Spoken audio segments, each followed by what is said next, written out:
It's 10 p.m., you're exhausted. You've been scrolling your phone for the past hour, your eyes are heavy, and your body is begging for sleep. But right now, in this exact moment, your body is making a decision that will determine whether you wake up leaner or fatter tomorrow morning. Most people have zero idea this decision is even happening. They think fat loss is about what you eat for breakfast or how hard you push yourself in the gym.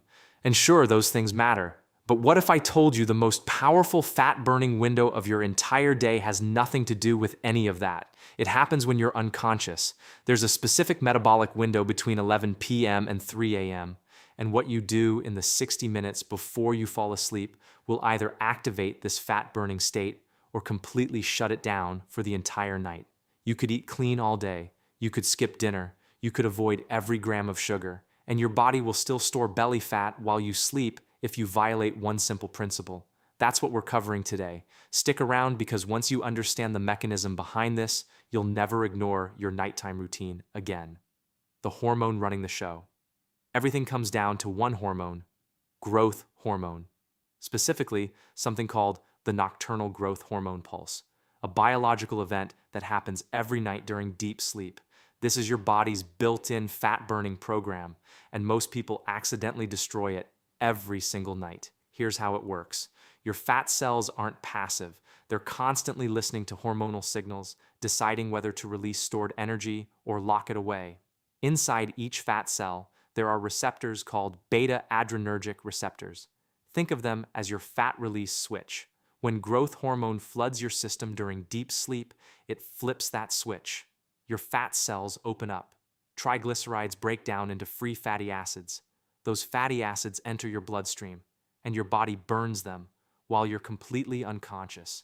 You literally wake up lighter without doing a single thing. But here's the problem. Growth hormone and insulin are biological enemies. They cannot coexist in your system. When insulin is elevated, growth hormone production shuts down completely, and right now most people are spiking their insulin right before bed without even realizing it. What's actually happening inside you at night? Let me walk you through a typical scenario. It's 9 p.m. You have a small snack, maybe fruit, maybe something you think is healthy. Your blood sugar rises. Your pancreas releases insulin to manage it. You go to bed at 10 p.m.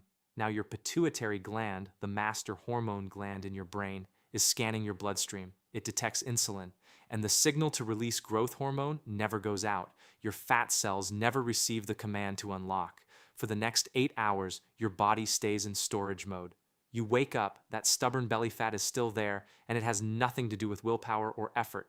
Your biology simply never got the green light to burn it. Now flip the scenario. What if you remove the insulin roadblock? What if instead of suppressing your body's natural fat-burning cycle, you actively amplified it? That's exactly what this nighttime protocol does. 3 conditions, all 3 must be met. Growth hormone release during sleep depends on 3 non-negotiable factors. Low insulin, deep sleep, specifically slow wave sleep, stages 3 and 4, and an empty, non-active digestive system. If any of these 3 conditions is violated, the whole system collapses. And modern life destroys all 3 simultaneously. We eat late, we stay stressed, we overstimulate our nervous systems right up until the second our head hits the pillow. When all 3 align, research shows growth hormone levels can surge up to 5 times higher than normal. 5 times. That's not a marginal difference. That's the difference between waking up the same versus waking up genuinely leaner over time. Let's go through each one. Step 1. The insulin cutoff window. No food, no calories, no macronutrients for a minimum of 3 hours before sleep. Not 2 hours, 3. Insulin takes roughly 2 to 3 hours to return to baseline depending on what you ate. If you're asleep before that happens, you've already lost the window. Now, most people hear stop eating at 7 p.m. and immediately think starvation, suffering, lying awake with a growling stomach. But here's what actually happens when you do this correctly. Your body doesn't panic, it relaxes, your digestive system winds down, your parasympathetic nervous system, your rest and digest mode, activates. Your body stops processing incoming food and starts turning toward stored energy instead. You're not starving, you're transitioning. And that transition is what unlocks fat burning. If you go to bed at 10 p.m., your last bite needs to be at 7 p.m. This creates a clean insulin window. By the time you're asleep, insulin is at baseline, your pituitary gland gets the all clear, growth hormone releases, and the process begins. Step 2, the composition of that final meal timing is only half of it. What you eat at that 7 p.m. meal matters just as much. Your final meal cannot spike insulin aggressively. That means avoiding processed carbs, sugar, fruit, bread, pasta, rice, and potatoes at that last meal. I know that sounds restrictive, but here's the reasoning. Carbohydrates trigger the largest insulin response of any macronutrient. If your final meal is carb heavy, your insulin could stay elevated until 10 or 11 p.m., even if you stopped eating at 7. You'll fall asleep with insulin still circulating. Growth hormone stays suppressed. The solution is a protein and fat dominant final meal. Grilled chicken with olive oil and vegetables, salmon with avocado, eggs cooked in butter with spinach. These foods produce a modest, stable insulin response that drops back to baseline within about 2 hours.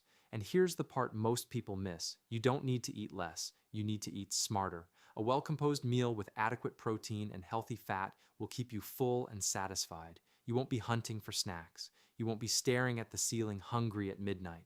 This matters because deprivation triggers cortisol, and cortisol blocks growth hormone just like insulin does. Starving yourself and feeling miserable is still sabotage. The goal is satiety without an insulin spike. Protein and fat deliver exactly that. Step 3. Protecting your deep sleep. Growth hormone is only released during deep sleep. Not light sleep, not REM. Deep, slow-wave sleep, stages 3 and 4, where your brain waves slow dramatically, your core temperature drops, and your pituitary gland activates. If you never reach deep sleep, the pulse never happens. And the biggest destroyer of deep sleep in modern life is something you're probably doing right now: screen time before bed. Blue light from your phone, tablet, or TV hits your retina and sends a signal directly to the part of your brain that controls your circadian rhythm. That signal says it's still daytime. Your brain suppresses melatonin. Without melatonin, you stay locked in light sleep. You toss and turn, you wake up exhausted, and your growth hormone pulse never fires. The fix is simple, even if it's not easy.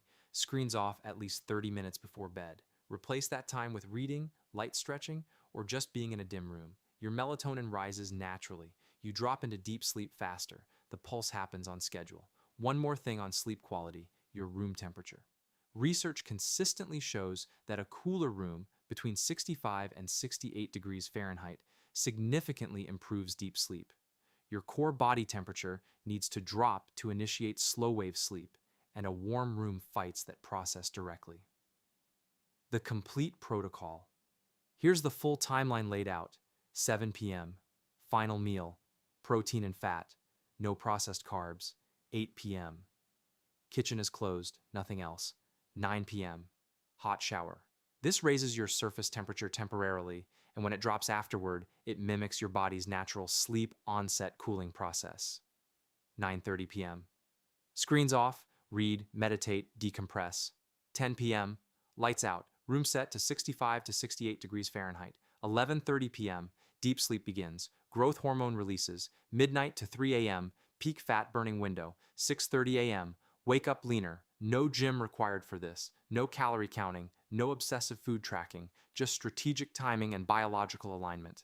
Why this works? When nothing else has most people spend all their energy optimizing the daytime. The workouts, the meals, the supplements. Almost nobody thinks about the night. But nighttime is where growth hormone does its most powerful work. It's where your body repairs, resets, and burns stored fat, if you let it. The protocol isn't about suffering or restriction. It's about removing the obstacles that are blocking a process your body already knows how to do. Stop the late night eating, cut the blue light, cool the room. That's it. When you align with your own biology instead of fighting it, fat loss stops being a grind and starts becoming something that happens automatically while you sleep. Try this for 1 week, just 7 days, and pay attention to how you feel when you wake up. If you found this useful, hit subscribe. I break down the science of fat loss, hormones, and performance in plain language every week. I'll see you in the next one.